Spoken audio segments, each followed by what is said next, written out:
Hello, welcome back to whatever this is, and today we're going to do a Civ 6 guide video on how to pick your Pantheon.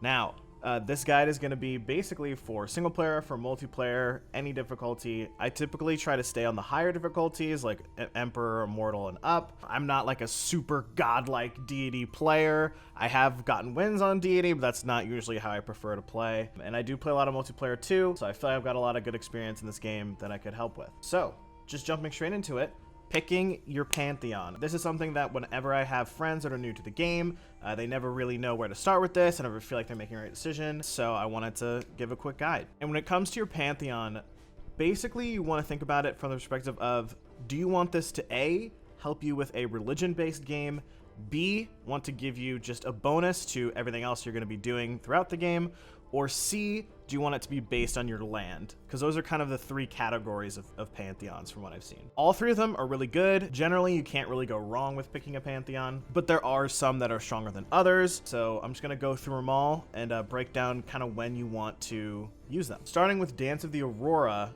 this is either garbage or like the best Pantheon in the game, and there's no in between.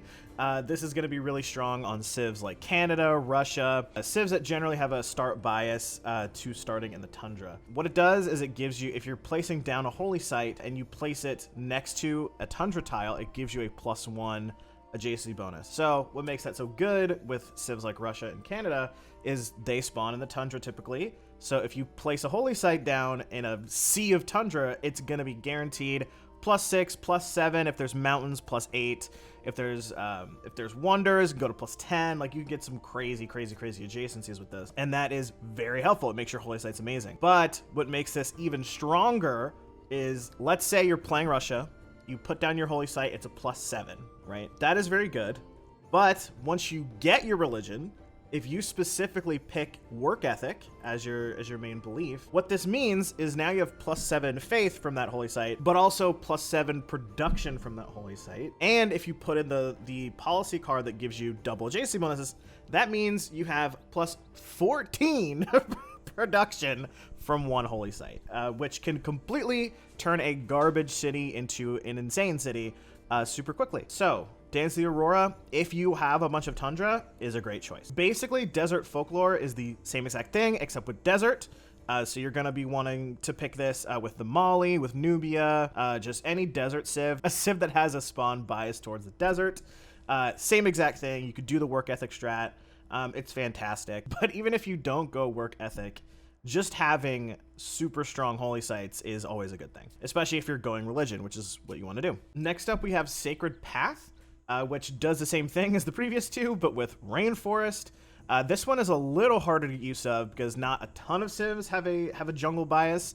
I'm pretty sure it's just Brazil and maybe one or two other civs. But generally, you're going to have a lot, like in many maps, you're going to have a good amount of jungle. Like this map I'm on right now, I got a ton of jungles. So Sacred Path honestly wouldn't be a bad play, especially because I'm playing Indonesia, who already likes to go religion anyway. But it's generally the same thing. If you have a lot of rainforest, this is a great pick. It gives you adjacency for your rainforest. The only problem with Sacred Path is with Desert Folklore and Dance of the Aurora, those are just like types of tiles, like tundra and desert. So there's a lot of variety you can get with that. With rainforest, a lot of the time, especially later into the game, you're gonna wanna chop your rainforest. Like you don't wanna keep that around. Especially if you're going for a culture victory or whatever you're doing. So this can be a little counterintuitive because a lot of the times you don't want to keep your jungle. So like you can have these really good holy sites in the early game and then end up chopping them later. And then it just, it's not the best, but it can be really good, and the AI does pick this one quite a bit. But again, if you have a lot of rainforest, especially if you're playing someone like Coupe or someone who wants to keep their resources around, Sacred Path could be really good. Next up, we have River Goddess, which gives you +2 amenities and +2 housing if you have a holy site adjacent to a river. So if I were to place the holy site right here or right here, it would give me 2 amenities and 2 housing. 2 housing is okay. There's a lot of ways you can get housing in the game, so like it's not that big of a deal. But 2 amenities is huge, especially early game. 2 amenities is really nice. Could very easily, if you already have 1 or 2 luxury resources, it could easily bump your city from happy to a static. And when your city has a static status, you just do everything faster, which is amazing. But this is going to be really good on civs that are like religious-based or religion-based that also spawn near rivers. So think Egypt, think the Khmer or the Khmer. It's especially insane on the Chimera. If you are playing the Chimera or the Kamai, sorry, I don't know how to correctly pronounce that. Always pick River Goddess. It is stupidly strong with them. But this is just generally going to be a great pick if you're going religion, you have a lot of rivers. It's another one of those land-based pantheons that if you have the land for it, go for it. It's always going to be helpful. But if you don't care about religion, don't worry about this one. Next up, we have Monument of the Gods, 15% production towards ancient classical era wonders. This is our first like general pantheon. This is going to be really nice if you want a specific wonder, if you're trying to get Antenomenanki, or if you want the pyramids, or like, one of those really strong early game wonders. This is great. Just gives you basically what the policy card does, and then you can combine this with the policy card, and if you're playing China or someone that can rush out wonders, this will be super nice. But it's just a nice 15% boost. It's nothing crazy. It's only for the first couple wonders in the game, and then it's gone. If you think a wonder is going to be really good for your specific start, go for it. If not, don't pick this one. Next up, we've got Divine Spark, +1 great person points from holy sites, campuses, and theater squares. This is very slept on. This is a great choice to my friends that are new to the game. Whenever they don't really have that great of land or don't know what to pick, I always recommend Divine Spark. Specifically, that +1 great person points to holy sites is very nice. As you go up in the difficulties in Civ 6, you'll find that the AI loves to just spam religion and like absolutely is obsessed with spreading their religion everywhere. So they beeline it really hard. So getting any sort of extra boost to great profit points is super nice. So that's great, but also it gives you +1 points towards great scientists and great writers, which are very competitive in the early game as well, especially on the higher difficulties, because everybody's putting down campuses, putting down theater squares, trying to go for their respective win types, and getting just an extra boost to that is really nice. So this is a great pantheon to pick if you just don't know what to go with, because it's going to help you do the things you were going to do anyway. Next up is the Lady of the Reeds and Marshes, +2 production from marsh, oasis, and desert floodplains. This is also a pantheon that is either garbage or insanely strong, and there's no in between. What this does, again, +2 production. So for example, that would be for this tile here, this marsh, that would take this tile from just 3 food to 3 food, 2 production, which is incredible. That's a great tile in the early game. And then if you can get the wonder at Menanke, that would make this a 3 food, 2 production, 2 science tile. And that goes for all of your marshes and all of your empire, which if you have a lot of them, and floodplains as well, that is ridiculous. Like that can really scale super well. It just makes all of your land so much better. So if you have a lot of marshes, definitely pick this one up if it's available. But in multiplayer, it's probably going to get sniped pretty quick because this is a very strong one. And generally, you're going to have a decent amount of marshes, but especially if you're playing like a wetlands map or something like that, this is a godlike pantheon. Because especially because with most marshes, a lot of the time you're just going to clear them out anyway. So this gives you an incentive to leave them around. Next up, we have God of the Sea, which gives you just a flat +1 production to all of your fishing boat tiles. This is a great one. Again, another one that is extremely land-based. If you have a very coastal map, you're playing Archipelago, or if you're playing a naval civ, like Indonesia or England, Norway, or like Portugal, or any civ that's going to be primarily on the coast doing water stuff. God of the Sea is fantastic. I especially like it with Coupe, because he already gets a bonus to food from fishing boats, so you add the production. Those are amazing tiles. So again, this is another land-based one. If you have a lot of water, if you have a lot of fishing boats, slap this on. It's going to be really nice, especially once you get later into the game. If you have Auckland as a city-state, and you combo this with Auckland, that makes your fishing boats insane tiles, because they're all +3 production. And then once you get to colonialism, it's +4. So that is pretty insane. God of the Sea, really good if you're on the coast. Next up, we have God of the Open Sky, +1 culture from pastures. Again, another land-based one. If you got a lot of pastures, if you have a lot of sheep tiles, like we don't have a ton here. We got one there. If you have a lot of horses, especially in this game, I haven't resourced horses yet because I just want to get the Pantheons. But this can be incredibly good on civs like Scythia or Mongolia, or civs that like have a start bias towards horses. This is incredible, but it's also one of the ones where like in most games, you're going to have at least a couple pastures. So you might as well get some extra culture, especially this is really strong in the early game. Again, on a civ that has a lot of horses, it is just super nice to get that extra culture boost. Because if you just have like 3 or 4, this is essentially like having, you know, an extra monument or two in your empire, which is incredibly helpful. Another great one if you have the land for it. Next one, probably my favorite Pantheon, Goddess of the Hunt. You get +1 food and +1 production from camps. This is another one, again, land-based, but if you have the land for it, this is incredibly strong. It is so good, because we got a camp here. We have another camp here. Like, I honestly would probably take this if another one wasn't available, which we'll get to. But that extra food and production, that turns this into a 2 food, 3 production, 3 gold tile. And then, or no, I think it turns into 5 gold when you work it, which is insane. And that turns this into 3 food, 4 production. Those are disgusting tiles to have in the early game, especially if you have more than 2. If you have 3, 4, 5, even 6, that is just having food and production in the early game is paramount. You really, really need that to get your empire going. And getting a boost to that for stuff you're already going to do is phenomenal, especially if you combo this Pantheon with a Temple of Artemis, which gives you extra food and extra amenities for every camp that you have. That makes your capital city disgusting, and you can just pump out anything you want to do. And it's incredible. So if you have the land for it, definitely go Goddess of the Hunt. It is phenomenal. Next up, we have Stone Circles, +2 faith from quarries. This is fine. There are going to be a lot of maps where you have a ton of stone near you. Stone likes to spawn quite a bit in this game. But the problem with this is about half the time, unless you get a stone that spawns on a hill like this, a stone is only going to be 2 food, 1 production, and then you improve it and it's a 2-2 tile. And then later on in the game, it becomes 2-3. But that's not that great.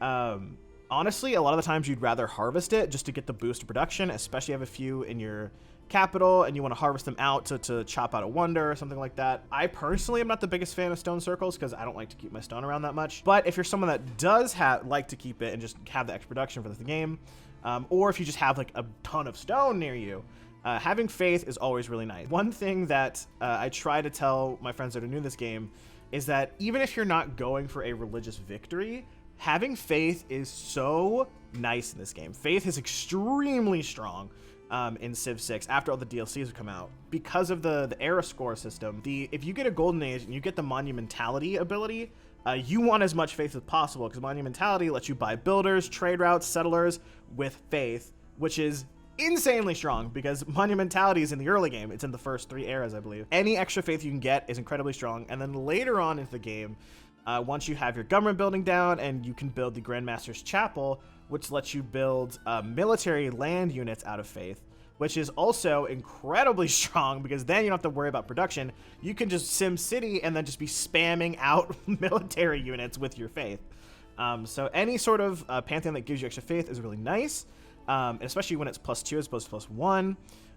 But again, I generally don't like to get my stone around, so I wouldn't recommend this one personally. But if you have a lot of stone and you're going to keep it, this is a great choice. Next up is Religious Idols, +2 faith from mines over luxury and bonus resources. This one is definitely a land-based one that is very situational. Mines over luxury and bonus resources is a lot more specific than something like just plantations or just pastures or whatever it is. If you want to go for this one, you really have to have the specific land for it. Mines over luxury and bonus resources would be something like silver, diamonds. If you have a ton of that stuff, again, same thing like stone circles, this is really nice, especially because for luxury resources, you're definitely going to be working those. Like, you can't chop them anyway.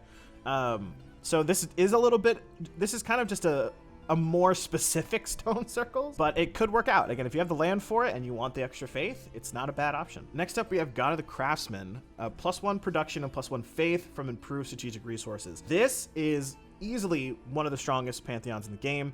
The AI loves to snipe this one, so if you are later to the party and getting a Pantheon, you probably won't have this option. But if you can get it, it's super good, because this goes for everything in the game. This goes for your iron, for your horses, for your niter, for your uranium, like everything. +1 production, +1 faith, especially in the early game. This is mainly going to be for your horses and for your iron, and getting extra production to pump out, especially since it's strategic units, if you're trying to pump out military units, this is amazing because you're already working as much of those tiles as you can. You're getting faith for it for free as well. so you can use Monumentality if you need to, or whatever you want to do. This is super strong. I definitely recommend taking it. Even if you don't plan to go military, you're gonna have some strategic resources in your land, and if you see a lot of them, definitely pick this one up. It's great. Next up, we have a Goddess of the Festivals, +1 culture from Plantations. And again, this is very similar to the Pastures one. If you have a lot of plantations, this is great. If you got the land for it, early culture is phenomenal. And again, it scales great through the rest of the game because you're going to have, if you have plantations early, you're probably going to have them later. You just get a bunch of extra culture that you wouldn't have gotten. It's basically just like having extra monuments in your land. Next up, you have God of the Forge, 25% production towards ancient and classical military units. Again, this is very similar to God of the Craftsmen, but I think it scales a lot worse since it's limited to the early game. But if you're playing someone that already has bonuses towards production in the early game, like someone like Scythia, who gets extra production towards her horses and things, this is super strong because you're already pumping things out fast, and you add in the policy cards, like let's say with Scythia, you get the extra production towards horses, you put in the policy card that gives you 50% production towards horses, then you have this Pantheon, and this just like is like a win more Pantheon. It is very good at making something you're already trying to do a lot easier. But even if you aren't playing someone that's a typical war civ, if you have a bunch of resources and you're really close to someone and you want to go war, this is a great option, especially early. Early war is very risky because if it works out, it can win you the game, just straight up. If you take out your neighbor, you're pretty much set for the rest of the game, regardless of difficulty. And if you lose, it can lose you the game straight up because you put all these resources into something and then it didn't work out, and now everyone else has like 6 cities and you're sitting at 3, and it's a whole thing. So if you want to go early war, this is very, very good for that. And that's pretty much it. Next up, we have Initiation Rites, plus 50 faith for each barbarian post cleared. The unit that cleared the barbarian post heals by 100 HP. This is pretty bad. Like, it's 50 faith is really nice, especially early. But the problem is most of the time you're going to clear the barb camps before you get your Pantheon. So you're going to be done with most of your barbs by the time you get this, unless you're having just a rough game. At that point, you'll get, like, let's say you clear 2 or 3 camps for the rest of the game. That's just 150 faith and a free heal. You can get a free heal from promoting your unit. Like, you can heal just by standing still. And the 50 faith is nice, but you could also just go to war with someone and pillage their holy site, and that'll get you a lot more if you have the pillaging card in. So you should never take this. This is pretty bad. Yeah, don't worry about this one. Next up, we have God of Healing. Increases healing by 30 in your holy site district or any adjacent tiles.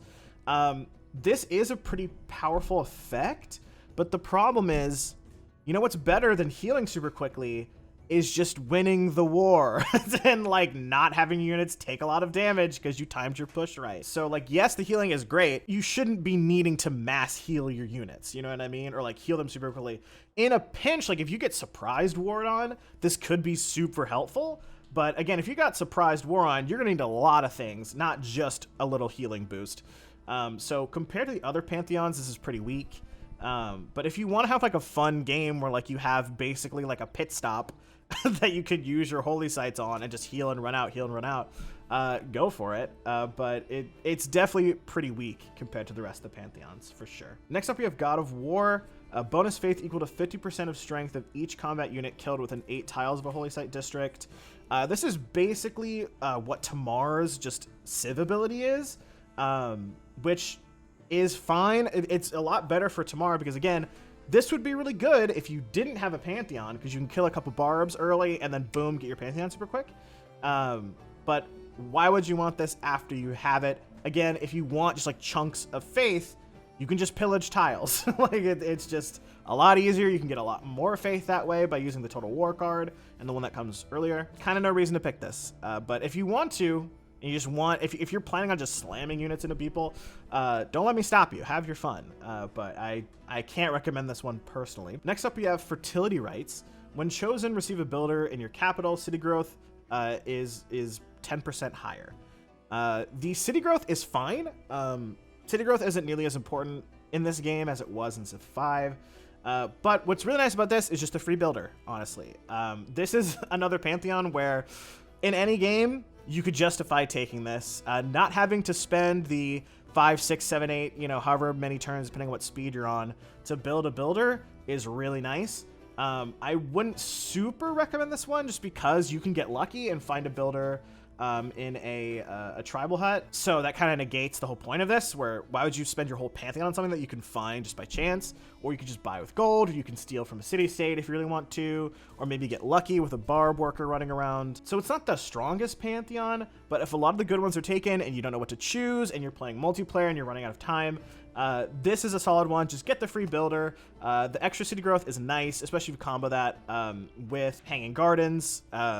But overall, it's just okay, but not terrible. Next up, we have Religious Settlements.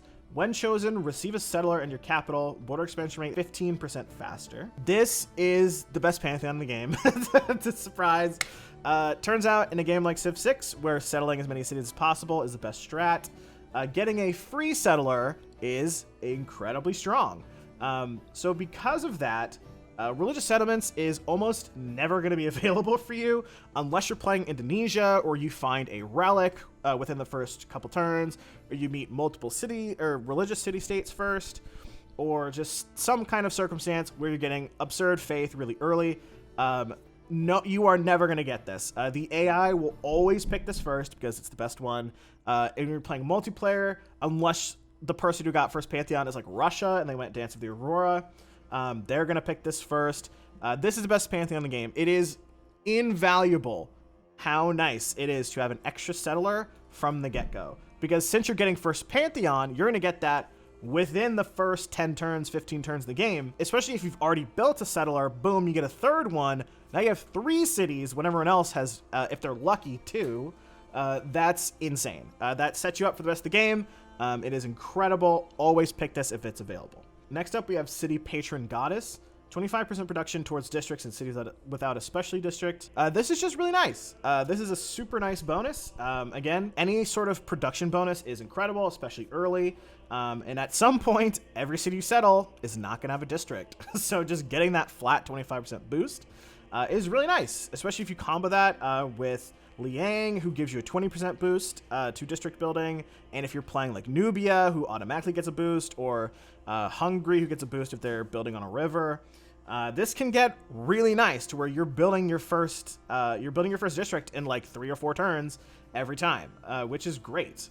So this is a really nice one. Again, this is one of those Pantheons where if you don't know what to pick, this is a great option. So don't sleep on City Patron.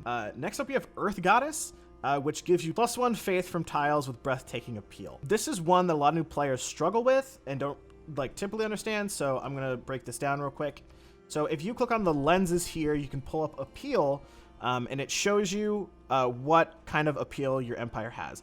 Appeal is very, very important for culture victory, and then specific civs that are appeal based, like John Curtin, like Teddy Roosevelt, but it's not super important if you're not playing those specific circumstances. So you can kind of overlook appeal if you want to. But on the right here, it shows you the key. Breathtaking is the dark green tiles, and every tile's appeal is based on the terrain. So mountains give you a ton of appeal, woods give you appeal, jungle gives you negative appeal. This is why these jungle tiles are like the neutral color, but they're getting boosted by the mountains, which is why they're not like in the orange or the red. So what Earth Goddess does is for each of these dark green tiles here, you're getting +1 faith if you have that in your land. So for me, honestly, that Earth Goddess would be a great idea, because I can just chop these jungles out, and that will increase my appeal quite a bit. Yeah, Earth Goddess would be great for me right now.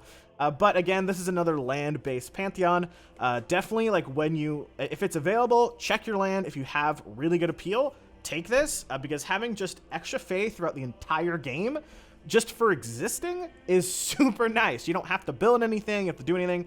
Boom, you just get the extra faith on the tiles that have the appeal. Again, it scales super well throughout the game because you're just going to settle more and more and more, which is just more and more and more faith. Again, you do have to keep in mind appeal, so you don't want to be building mines, you don't want to have jungle if you're taking this, so it does change your playstyle a little bit. But even if you're not taking that stuff into account, just having +1 across the board is phenomenal. Again, having faith in this game is really good. So this is a great option. And finally, we have Fire Goddess, +2 faith for geothermal fissures and volcanic soil. This is another very land-based Pantheon. If you have a lot of mountains near you, take this. It's going to be super good, very similar to Earth Goddess, where you're getting a ton of faith for just existing, and especially because volcanic soil is already really good tiles as it is. So you add +2 faith onto all of those, and you got some amazing tiles in your hand. But the problem is, typically, you're not going to have a lot of volcanoes near you. You're not going to have a lot of geothermal fissures near you. It's kind of a toss-up. But if you have the land for it, Fire Goddess is a great Pantheon. So that is all of them. Again, to recap, generally you want to pick a Pantheon based on if you have the proper land that's going to make it really good, if it's just giving you a bonus to military or to just like general things in the game, or if you want to go a religion game. Pick your Pantheon based on what you want to do. Again, it's kind of hard because early game, you're figuring out what you want to do. A Pantheon is a great way to set your course for the rest of the game. If you're gonna go religion based, if you're gonna go war based, whatever you want to do, Pantheon is there to help you throughout the game, and oftentimes they can completely change your game around. So hopefully this helped, being able to pick what Pantheon you want to do, yeah, that's all I got. I don't know if I'm gonna be making any more videos. Hello. But you know, I have a lot of friends that play this game and that were very confused, so I thought I'd make a little guide. So hope you like it, and I might see you later, might not. Bye.